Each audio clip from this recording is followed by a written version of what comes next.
Hi, John here from The Clever Dog. People ask me all the time about the best treats to use for training your dog. They sell dog treats at all the pet food supply stores. You can get them on Chewy or Amazon. I would stick with the name brand, just make sure there aren't a lot of preservatives in them.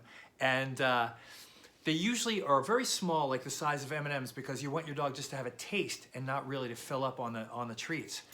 I like to make treats myself. And what determines a good treat is what your dog likes the most, what your dog values the most.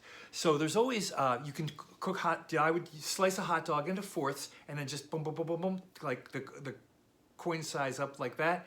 And then I would cook them maybe in the microwave for 5 minutes or so, just so they're a little bit dried out. You get the juice out, you get the oil out, and then they are a lot easier to handle, and your dog seems to like them a lot more because they're, what would you say, Reg?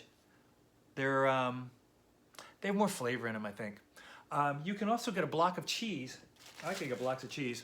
And you can see that it's cut into, I'm getting help here. They're cut into little pieces about the size of M&Ms. Oops, size of M&Ms. And so you want your dog to have a taste, really, and not just get filled up on it. All right. See, Reggie likes his Colby Jack. So we've got cheese there. Pork chops are always good. Seems like every dog likes pork chops. Just be careful, not too many pork chops, because dogs with sensitive stomachs can sometimes, maybe get diarrhea if you have too many pork chops. So we've got a bag of pork chops. And if you get chicken seems to crumble a lot. And if you have a treat that crumbles and gets on the floor, your dog's going to be looking at the floor more than they're looking at you.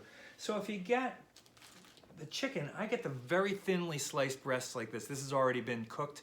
I am not a great cook, so I cook in the microwave. I'll do like 4 minutes on one side, get the juice out, turn it over, do 4 minutes, 5 minutes on the other side. Then they're pretty dried out and they're great. I put them in the refrigerator before I cut them, because if you try to cut them when they're warm, you just don't get a clean cut. With a non-serrated sharp knife, you get a nice clean cut when they're cold. You can get them into little squares, and they're very tasty, right, Reg? And they're very good for dogs that have sensitive stomachs if you use the chicken breasts. There are other treats that people will use, but I like to tend to stick with the, hot dogs probably aren't the best thing for your dog, but the chicken is very good.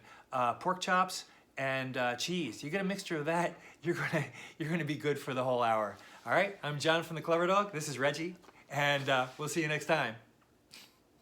You're a goof.